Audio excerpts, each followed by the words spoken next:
বাংলাদেশের সব বিভাগের আলাদা করে প্রতিটি জেলার নাম ও জাতীয় সংসদীয় আসনসমূহের নাম, উপজেলার নাম, মোট থানারও নাম, মোট পৌরসভাও নাম, মোট ইউনিয়ন, মোট গ্রাম ও মোট মৌজা আলাদা করে দেওয়া হল। সঙ্গে গুরুত্বপূর্ণ ঐতিহাসিক স্থাপনার নামও দেওয়া হল। প্রথমেই ঢাকা বিভাগের ১৩ জেলার একটি নরসিংদী জেলা।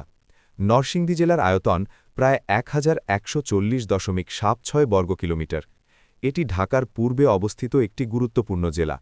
নরসিংদী জেলায় মোট ৫টি জাতীয় সংসদীয় আসন রয়েছে: নরসিংদী ১, নরসিংদী সদর, নরসিংদী ২, পলাশ ও ঘোড়াশাল এলাকা, নরসিংদী ৩, শিবপুর মনোহরদী এলাকা, নরসিংদী ৪, রায়পুরা এলাকা, নরসিংদী ৫, বেলাবো এলাকা।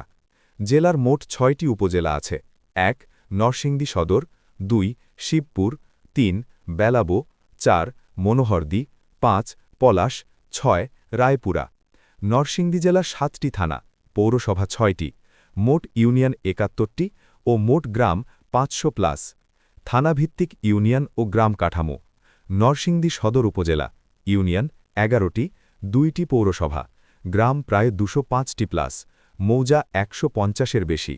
ঐতিহাসিক স্থাপনা: বালাপুর জমিদার বাড়ি, পুরাতন ব্রহ্মপুত্র নদের ঘাট। পলাশ উপজেলা, ইউনিয়ন ৭টি, ১টি পৌরসভা, গ্রাম প্রায় ৯৮+, মৌজা ৬৪টি। ঐতিহাসিক স্থাপনা: ঘোড়াশাল তাপবিদ্যুৎ কেন্দ্র, দেশের অন্যতম পুরনো।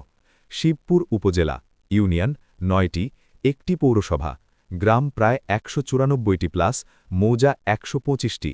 ঐতিহাসিক স্থাপনা: শিবপুর দুর্গের সমাবশেষ, প্রাচীন শিব মন্দির।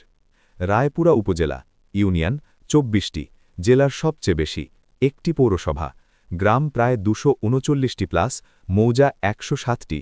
ঐতিহাসিক স্থাপনা: রায়পুরা নীলকুঠি, চরাঞ্চলের ঐতিহাসিক হাট বাজার, মেঘনা নদী কেন্দ্রিক প্রাচীন বসতি।